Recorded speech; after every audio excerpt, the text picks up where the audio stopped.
Olá, tudo bem? Bom que vocês, espero que vocês estejam todos bem, tá? Vamos aqui na nossa aula de número 4 do segundo bimestre, que tem como habilidades elaborar hipóteses e questões a partir das leituras e debates realizados, desenvolver habilidades de escrita, leitura e expressão oral na abordagem de temas filosóficos e questionar o papel social do Estado e das leis. Nossa sequência de aula vai ser a seguinte, tá? A aula pelo Classroom, seja ela ao vivo ou a aula gravada. Se você quiser, você tem um vídeo aí do YouTube, tá? Muito bacana, falando sobre contratualismo. E a sequência, 6 questões de vestibular, para que você fixe e reflita aí sobre o seu conhecimento do assunto. Qual é a nossa temática? A nossa temática são as teorias contratualistas. E vamos entender o que são teorias contratualistas.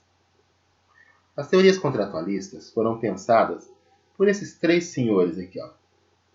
Hobbes, Locke e Rousseau. E o que vem a ser o contratualismo?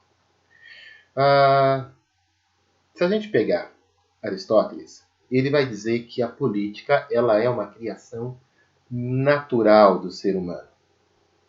Então, ela é algo que nasce com o ser humano e que é da própria natureza humana viver em grupo e viver em sociedade. Portanto, viver sobre as regras e as normas da vida em sociedade. O que os contratualistas fizeram? Os contratualistas entenderam que política não é uma coisa natural. Que viver em sociedade não é uma coisa natural.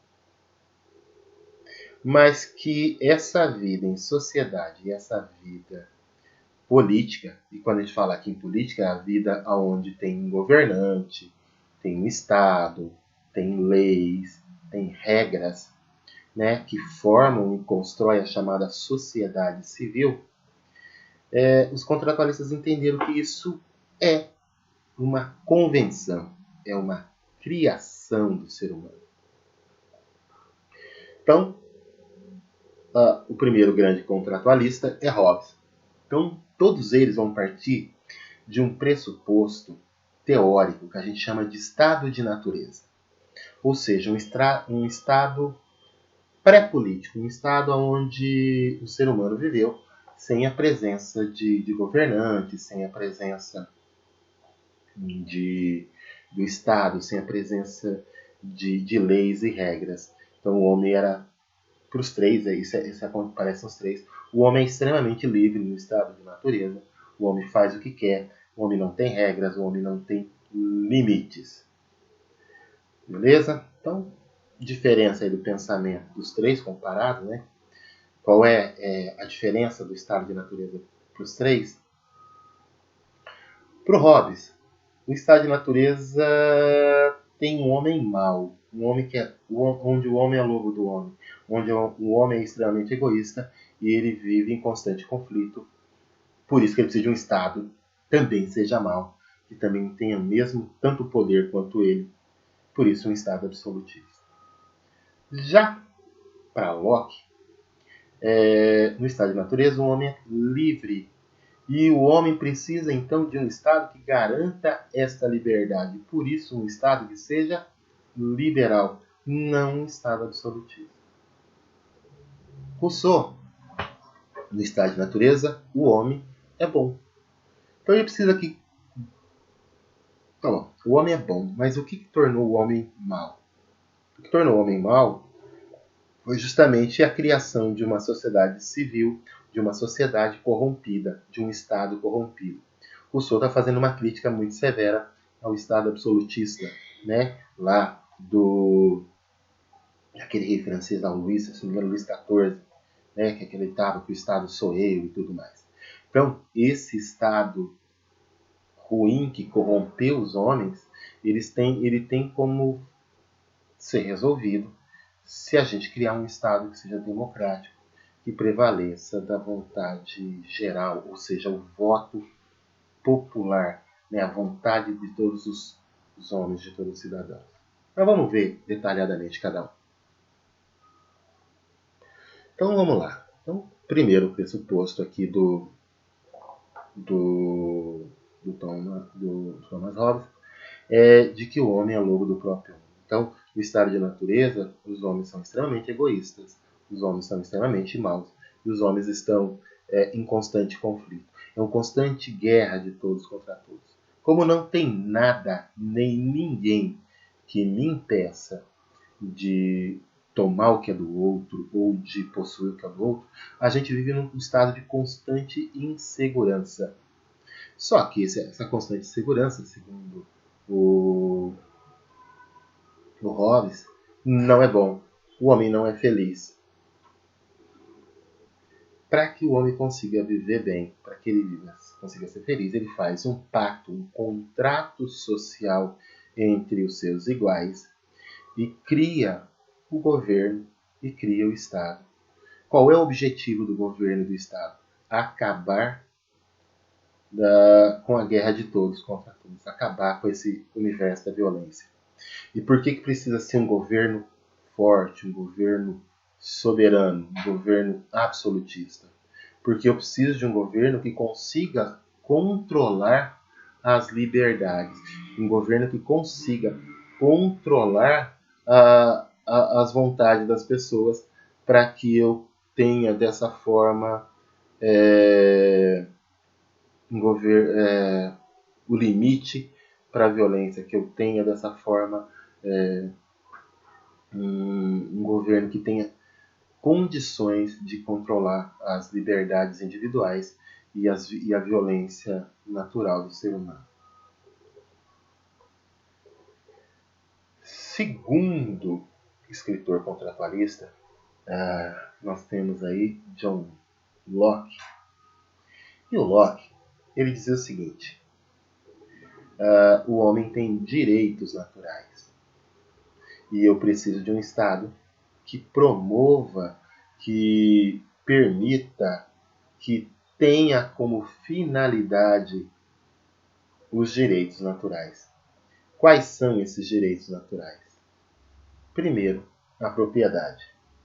Que tipo de propriedade? A propriedade conquistada pelo trabalho. Ou seja, eu não posso usurpar aquilo que é do outro. Eu não posso tirar aquilo que é do outro. Eu posso conquistar pelo trabalho.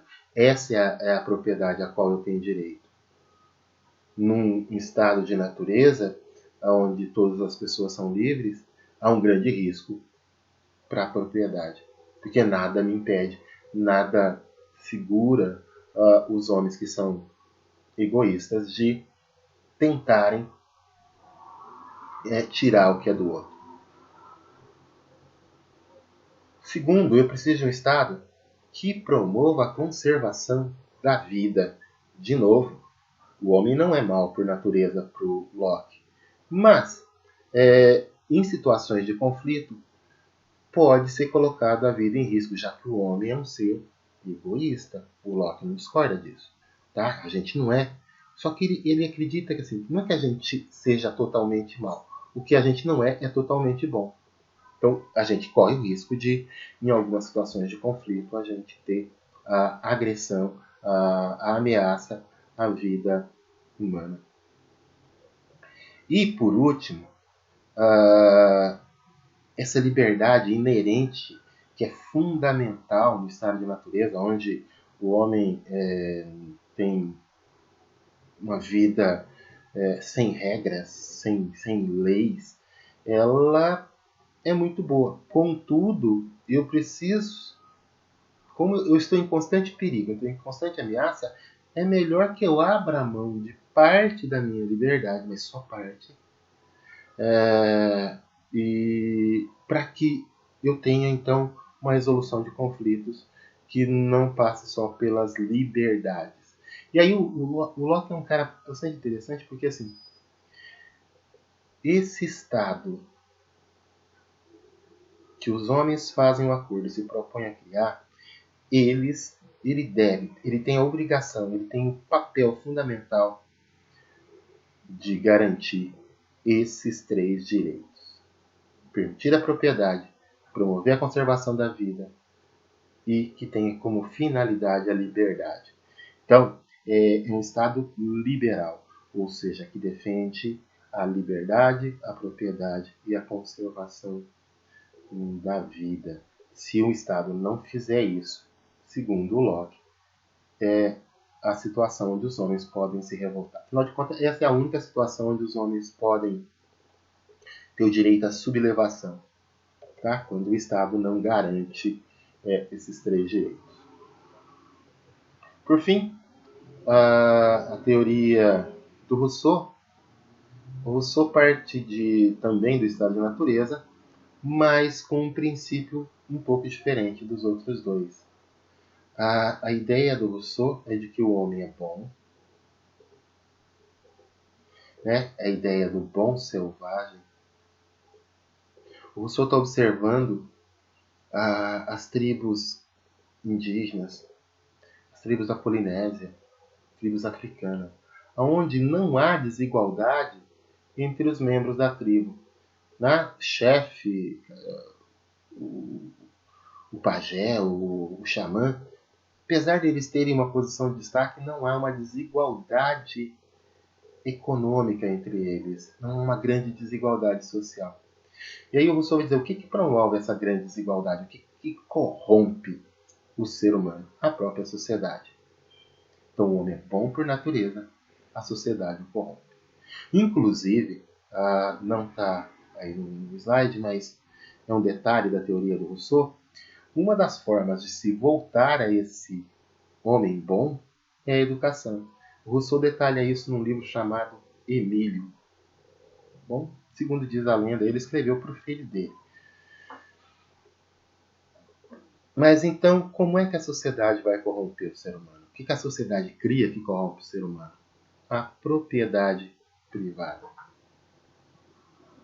A propriedade privada para o Rousseau vai ser a raiz de toda a miséria e desigualdade. Vai ser a raiz de todos os problemas sociais, de todas as agressões, de todas as perversões, de todas as corrupções que possam ocorrer no governo. Então, para ele, é a partir dessa criação da sociedade, dessa criação da propriedade privada, que começam todas as sortes de conflitos e desavenças aos seres humanos. Como o primeiro pacto foi corrompido, Rousseau propõe a criação então de um novo pacto, né, de um novo contrato social. Um contrato social que garanta a criação de um Estado democrático e a criação de uma igualdade formal. É interessante entender que Rousseau ele pensa que não é possível voltar no passado e recriar o estado de natureza. O que a gente precisa daqui para frente criar uma igualdade formal. E essa igualdade formal ela é criada através das leis.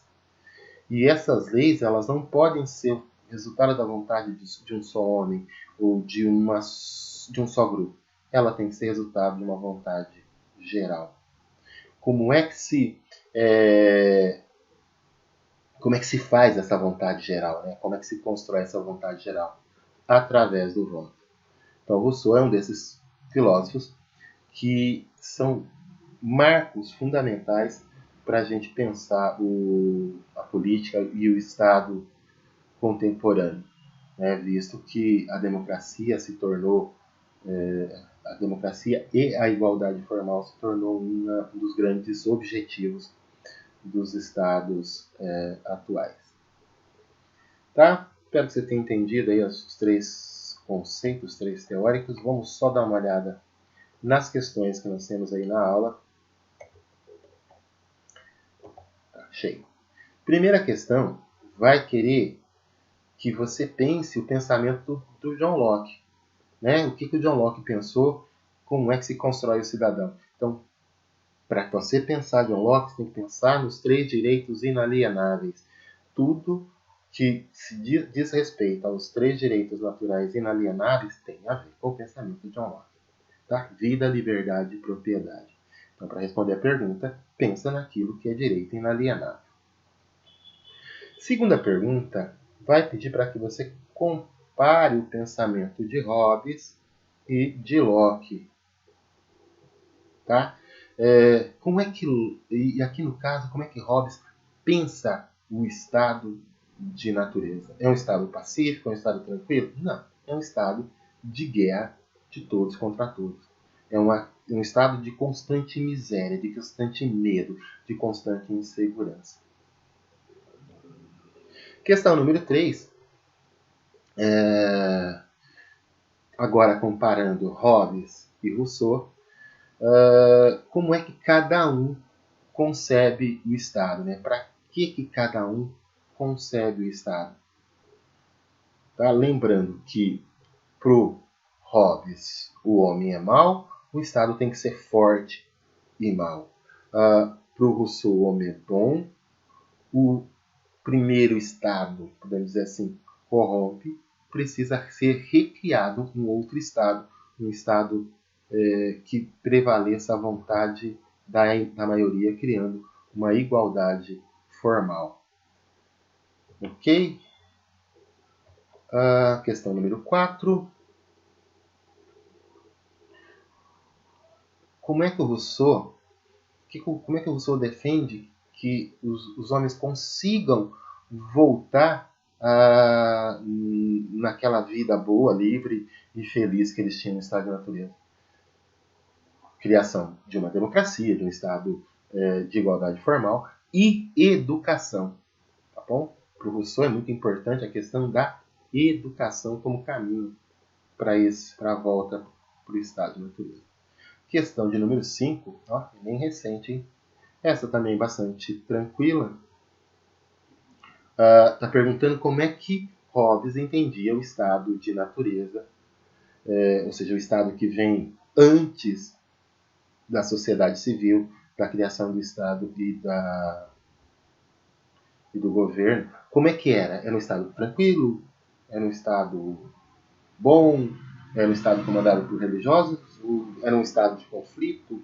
Né? Lembrando, toda vez que a gente pensa em Hobbes, pensa que no estado de natureza é um estado de constante guerra de todos contra todos. E último, com o quadrinho do Calvin, tá? Lembra? Esse personagem aqui da história em quadrinho, ele tem muito a ver com esses filósofos contratualistas, tanto Hobbes, Locke e Rousseau. Inclusive, se eu não me engano, o tigre do Calvin é uma homenagem a Hobbes. Eu li alguma coisa a respeito disso, se não me engano é isso mesmo. Mas a pergunta é fácil, né? Como é que se chama esse conjunto de teorias que nós estudamos na aula de hoje? Esses conjuntos de teorias que defendem